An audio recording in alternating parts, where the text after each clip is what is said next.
I firmly believe that everybody on this planet has a gift. It's your job to figure out what that gift is. Then it becomes your job to decide whether you're going to act on that or not. Everyone sees the work that you put in, but it's what you don't see is going to determine how far you're going to get. Action is what builds confidence. It doesn't start with belief. The real way for most of us is not to wait to believe, but to push ourselves to act, and through the action you will build the belief. All the time people say, oh, look in the mirror and you'll see why you're not succeeding. I don't believe that. It's what you don't see in the mirror. That's what's holding you back. It's what you're not willing to see is why talent is not enough. And when you finally see it and accept it and decide to work on it, then you can take that next level. But if you are constantly looking outside of yourself and you don't latch on to your gift, you will never find your purpose. If you want to succeed, you must commit to your own gift and embrace it. Now, this is how you know you're not living in your gift. If when the alarm clock goes off in the morning and you ain't happy about it, you ain't doing what you want to do. See, you're fighting upstream. You're going against what God created you for. If your job makes you sick to go to, if you're unhappy with waking up to go to where you got to go, it's because you ain't living in your gift. Some people are born to be teachers, caregivers, nurses, babysitters. Those are gifts. If you're living in your gift, you cool. It's just if you ain't. If you fry chicken better than everybody else, you should be somewhere frying chicken. If you do hair better than everybody else, you should be somewhere doing somebody's hair. Those are gifts. Telling jokes was a gift. They're just not just running, jumping. If you paint, you should be painting. If babysitting is what you really do, you should be babysitting. You're doing anything. If you fix cars, you work with your hands. You're supposed to be working with your hands. You do anything else, when that alarm clock go off in the morning, you ain't gonna like it. Now, if you waking up, you going down there, they ain't paying you what you want. You hate your coworkers. You're down there, your boss has no business being your boss. I just never thought that anybody should be in charge of me. I always saw myself free. I just want to come to work. This is all I want to do. Bishop Jake said this, that I would hate to die and never do the thing I was born to do.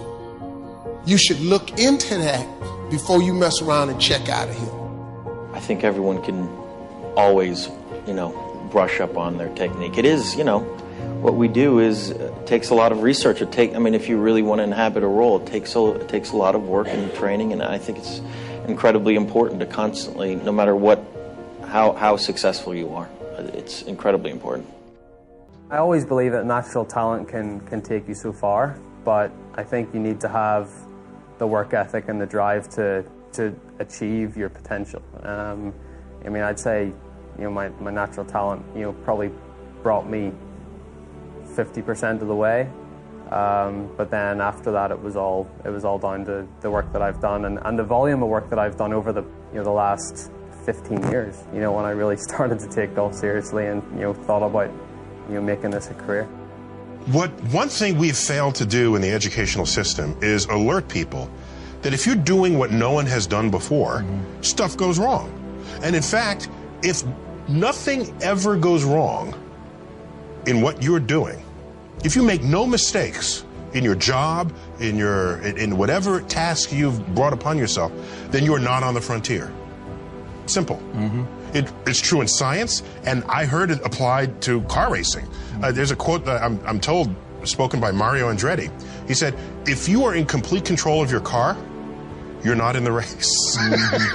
Oh, wow. There's something that you're just not completely in control of. I take that. And only then can, and that's the same thing I'm describing for when you are on the frontier. We've been getting a ton of questions about being paralyzed with the fear of what other people think. And this is so commonplace. I think every human being on the planet is paralyzed in some aspect or some area of their life because they're concerned about what their parents or what their friends or what their friends on Facebook or what their colleagues or what their upline or their downline or whatever, what their neighbors are going to think. If you are struggling with this and you have not found it helpful to attack your thinking patterns, then here's a trick that I want you to try to break the pattern of being paralyzed by what other people think. I want you to pick one thing that you've been wanting to do, that you've been thinking about, but you have stopped yourself from doing because you're concerned about what other people think. Let me give you some examples. Maybe you've wanted to go on a wellness retreat,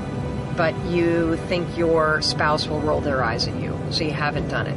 Maybe you have a particular Facebook post or a blog. So many of you want to start a business or start creating art, but you're terrified of putting yourself out there because of what other people will think. Today, we're going to break that pattern. What you're going to do is you're going to pick one thing you've been stopping yourself from doing, and you're going to do it. You're going to do it. And the reason why I want you to do this is because I know that if you're still paralyzed, you have not been able to change your thinking patterns yet. That's cool. No problem. We're going to try a different tactic. I want you to change this paralysis through action. Because if you sign up for that class, if you go on that retreat, if you create your art, if you post that blog post, if you start that business, you will be proving to yourself through the actions that you're taking that you don't care what other people think. Try that today. Let me know, number one, what you've stopped yourself from doing, and number two, what you're committing to doing today. Because one way to break this is to attack the thoughts and change the thoughts and get into action first. The other way to do it is to recognize that you're paralyzed,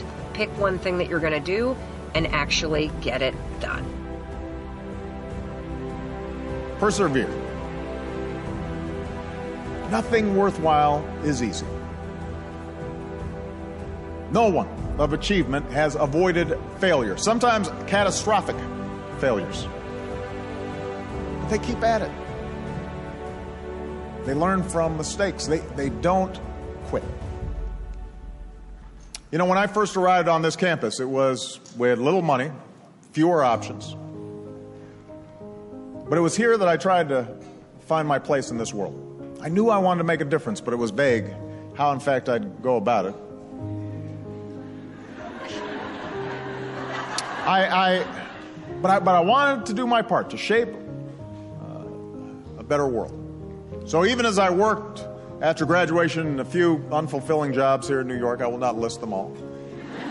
Even as I went from motley apartment to motley apartment,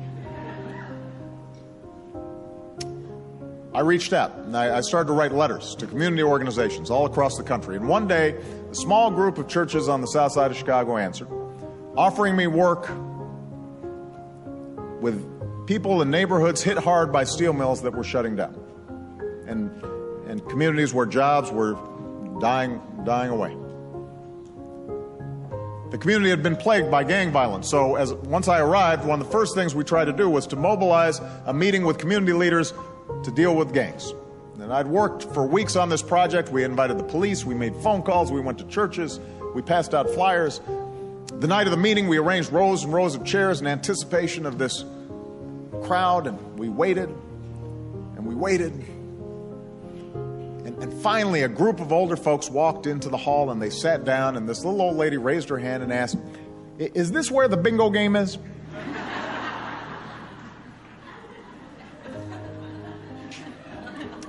It was a disaster. Nobody showed up. My first big community meeting. Nobody showed up. And later, the volunteers I worked with told me, that's it, we're quitting. They'd been doing this for 2 years, even before I'd arrived. They had nothing to show for it. And I'll be honest, I felt pretty discouraged as well. I didn't know what I was doing. I thought about quitting.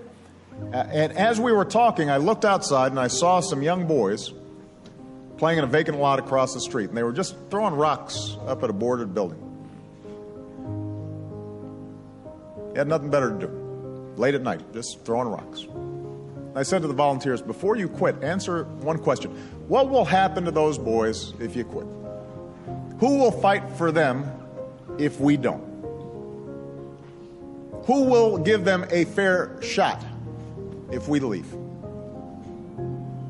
And one by one, the volunteers decided not to quit. We went back to those neighborhoods and we kept at it. We registered new voters and we set up after-school programs and we fought for new jobs, helped people live lives with some measure of dignity, and we sustained ourselves with those small victories. We didn't set the world on fire. Some of those communities are still very poor. There's still a lot of gangs out there. But I believe that it was those small victories that helped me win the bigger victories of my last 3.5 years as president. Can I tell you, your dream is not dead. It's just not in season. Your time is coming. The right people, the right breaks, favor, restoration, vindication, that's what's headed your way. These light afflictions are for a moment. It goes on to say, they work in us an eternal weight of glory. In other words, the adversity is temporary, the glory is eternal. Friends, stir up what God's put on the inside. You may have a dream that you buried. You need to get your shovel out and start thanking God that it's still coming to pass. Perhaps you're on a detour right now, something you don't understand. Don't get discouraged. It's temporary. You're just passing through. It's easy to remember the hurt, the disappointment, the failure. I'm asking you to remember your dream. Remember what God's promised you. If you'll do this, I believe and declare dreams that you buried are about to come back to life. Promises you've given up on are being resurrected. Like Joseph, God is going to turn every stumbling block into a stepping stone. You're going to rise higher, accomplish your goals, and become everything you were created to be. In Jesus' name. If you receive it, can you say amen today? We never like to close our broadcast without giving you an opportunity to make Jesus the Lord of your life. Would you pray with me?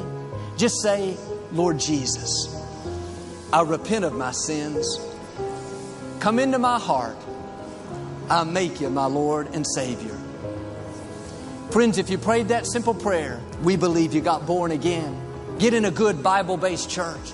Keep God first place. He's going to take you places that you've never dreamed. We all feel like giving up sometimes. We all go through times where we feel like God is 1,000,000 miles away. But we don't have any idea what He's doing. When we're tired, when we're weary, when we think we just can't go on. Most people are afraid to set great dreams and set big goals because of the fear of failure. There's something much worse than failure. It is the fear of failure. I want to remind you that failure is not final, it's formative.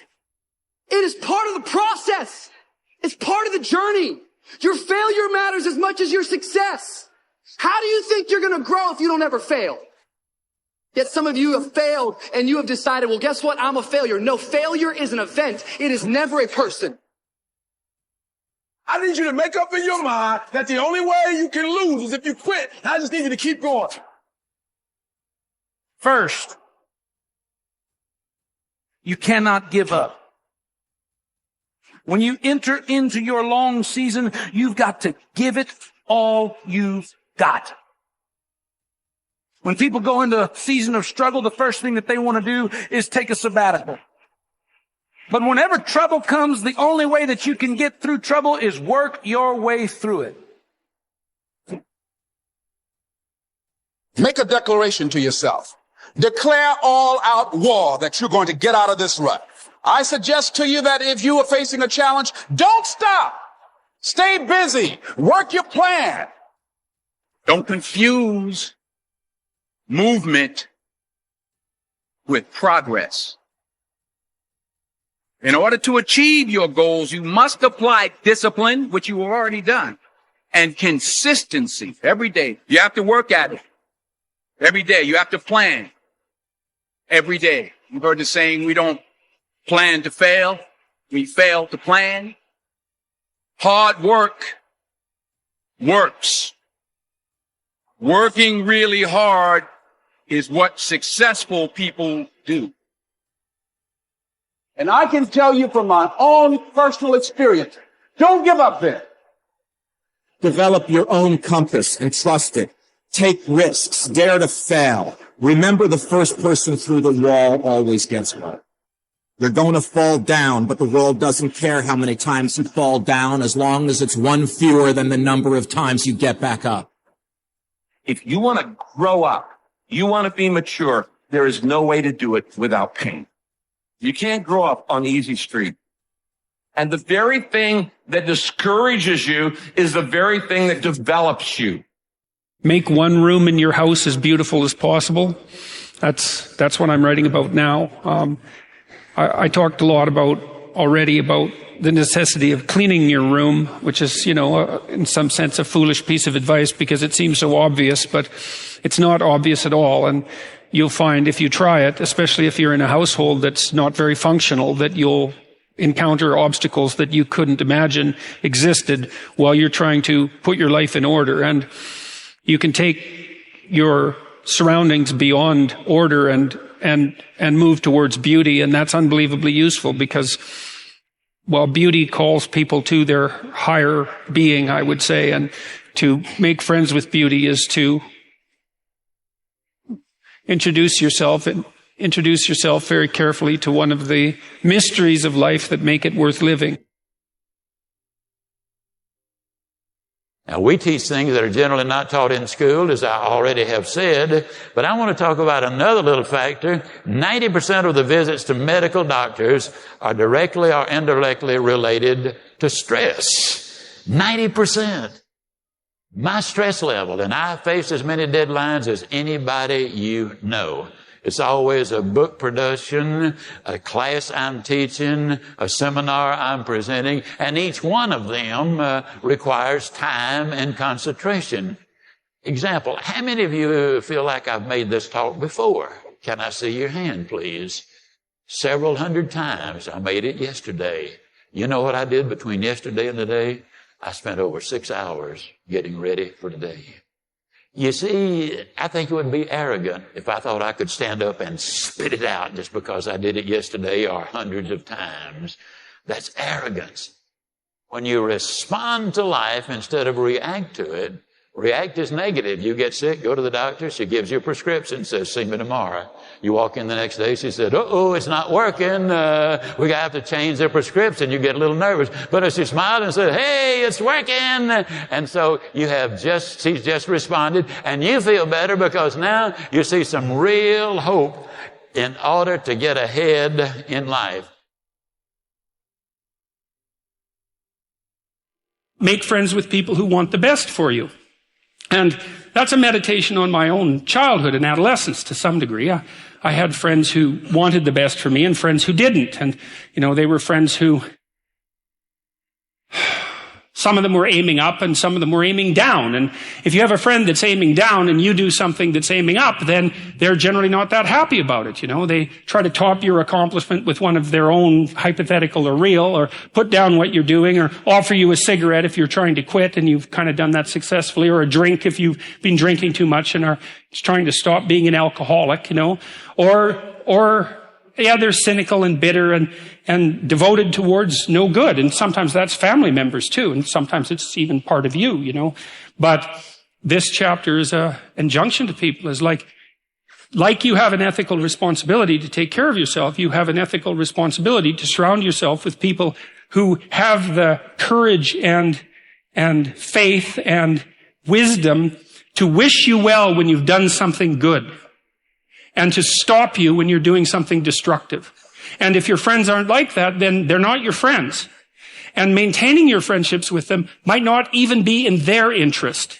And so it's a tricky argument to make, because I'm not saying, whenever anyone's in trouble, you should, push them into a ditch and then give them a couple of kicks. That's not the idea. The idea is that, but I had a couple of rules I didn't write about. One was be careful about whom you share good news with. And another was be careful about whom you share bad news with. And those rules ring in people's minds quite quickly. A friend is someone you can share good news with, You go to them and you say, hey, look, this good thing happened to me. And they say, look, I'm so happy that happened to you. Like, way to be. And they don't think, God damn it, why didn't that happen to me? And you didn't deserve it. Here's a bunch of reasons you're stupid and why it won't work. It's like, that's not helpful. And so I would say, like, if people are, you know what, the other thing people are doing, if they're trying to drag you down, let's say, is they're trying to see if you'll put up with it. Because they have this idea that maybe life isn't worth living and things aren't good, and that if they can besmirch, let's say, to use an archaic term, something that's pristine and good, then they demonstrate to themselves that there is no true ideal and that there's no necessary reason to be responsible and to strive forward. And so they use you as a test case. You know, I'll just push you down into the low lobster bin and see how you respond. And if you put up with it, then yeah, my cynicism is fully justified.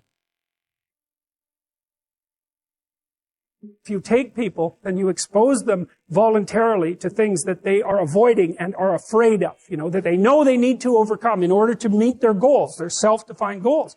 If you can teach people to stand up in the face of the things they're afraid of, they get stronger. And you don't know what the upper limits to that are, because you might ask yourself, like, if for 10 years, if you didn't avoid doing what you knew you needed to do, by your own definitions, right, within the value structure that you've created to the degree that you've done that, what would you be like?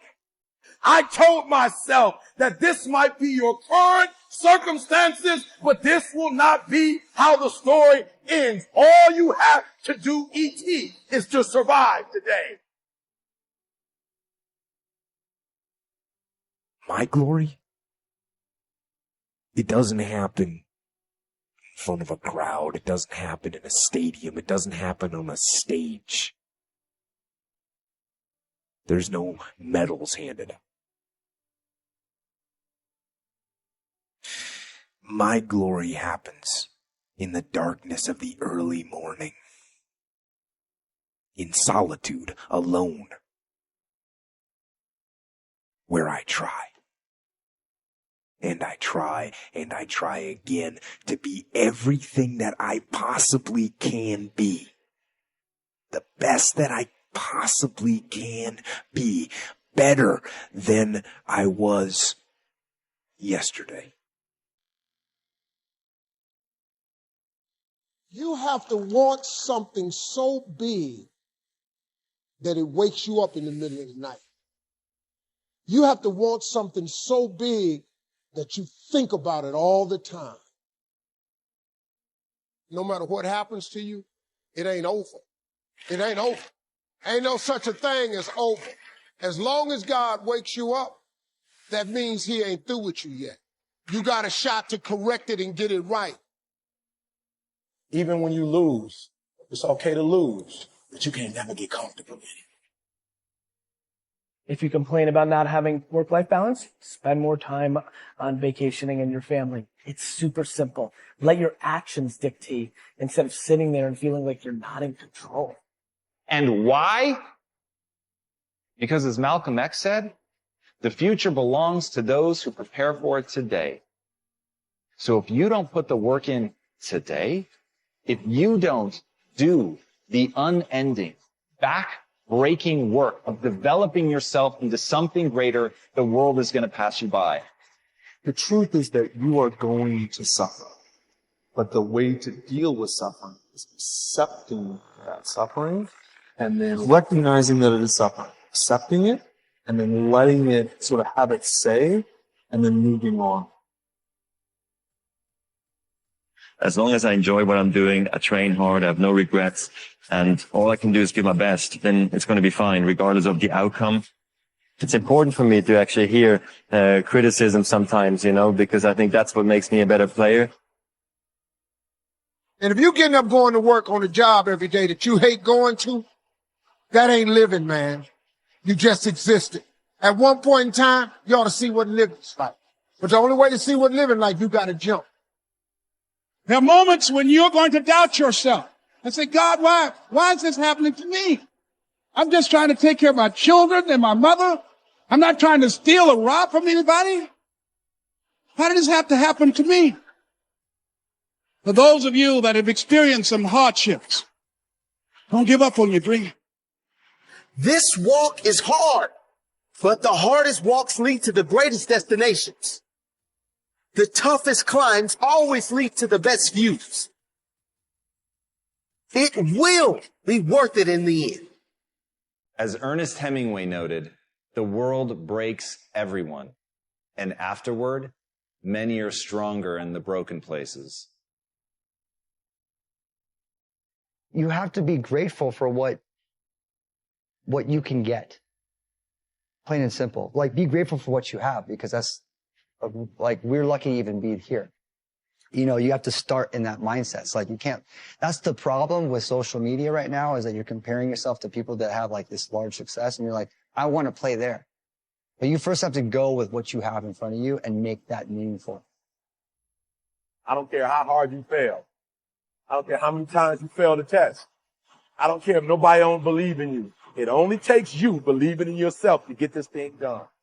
As long as you believe in you, you got the right mindset, you got the right attitude, you can have whatever you like. But if you fall, I need you to fall forward. I need you to fail forward. Every one of us who's a goal achiever sets goals, but very few people think about the obstacles that are there and them overcoming the obstacles. To understand, the only difference between the possible and the impossible is your set of skills, a belief in yourself. Getting better isn't a hack or a trick or a one change that you need to make. That most of you say you want to be successful, but you don't want it bad. You just kind of want it. You don't want it badder than you want to party. You don't want it as much as you want to be cool. Most of you don't want success as much as you want to sleep. We all have things that we're believing for, dreams that we want to accomplish, problems we're hoping will turn around. Maybe it's to see our family restored, to lose some weight, to break an addiction, to start our own business.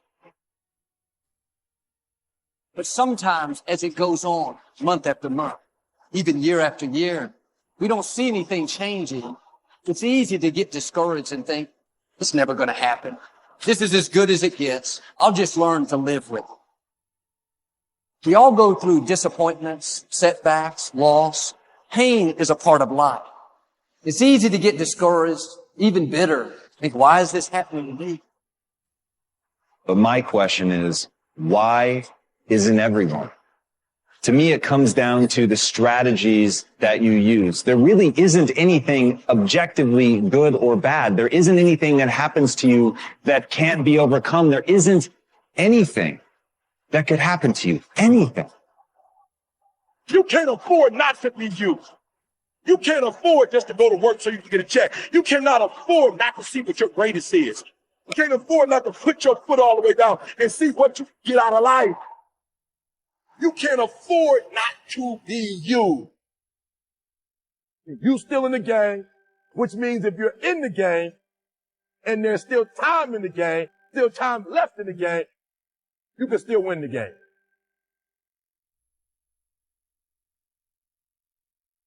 Giving up your personal history. And I learned it from a man named Carlos Castaneda, who once said that one day, he said, I finally realized that I no longer needed a personal history. And just like drinking, he said, I gave it up. And that, and only that, has made all the difference in the world. You know, the nice thing about giving up your personal history is that if you don't have a story, you don't have to live up to it. All of us have these bags of manure that we carry around with us called our past, and the people who have done things to us, and the events and the circumstances, all of this stuff that we use and we bond to, and we bond ourselves to these wounds of our past, and we identify ourselves on the basis of these wounds. And every once in a while we set it down and we reach in there and we smear it all over ourselves. And then we wonder, why does my life smell so bad? I don't understand this. When in fact, the now, this moment, merging yourself into the now, means that you may have been in a relationship. I had a woman from Holland who came over to see me, whose husband had left her after 25 years. She had 4 children, and she just had been on the verge of suicide. And she was losing weight, and she was depressed, and she was taking all kinds of drugs for it, and she was getting sicker and sicker because she just couldn't get over it. And she came to a book signing that I was doing at a bookstore down in Florida. And she said, you've got to say something to me. You've got to say something to me that will help me to get over this. And I told her this line. I said, give up your personal history. Merge yourself here, now, into this moment. And those 25 years are something, if you want to understand how to do it, think of your past as, oh, this hat. And this is your past. Now, you can't just set this thing down over here and walk away from it and give up your personal history, because you'll always have it there to look back at. What you do is you pick up your past and you embrace it. You understand it, you accept it as, I had to go through these things that I had to go through in order for me to get to this place today, and the evidence for that is that I did. You don't need any more evidence. You did. And then you toss it. You toss it. You embrace it, and you toss it. And you merge into the now by giving up your attachment. And some of you have heard me use the metaphor of the wake. Alan Watts talked about the wake is not what drives the boat. The wake is just a trail that is left behind. That's all it is. And so is the wake of your life. And the wake doesn't make the boat go, and neither does the wake of your life the reason why your life is going in the direction that it is. The wake is a trail that is left behind, and it's an illusion to believe that it is the cause of your suffering or your struggles or your difficulty. Give it up. Let it go. Embrace it, understand it, get help doing that if you must, and then move into the now.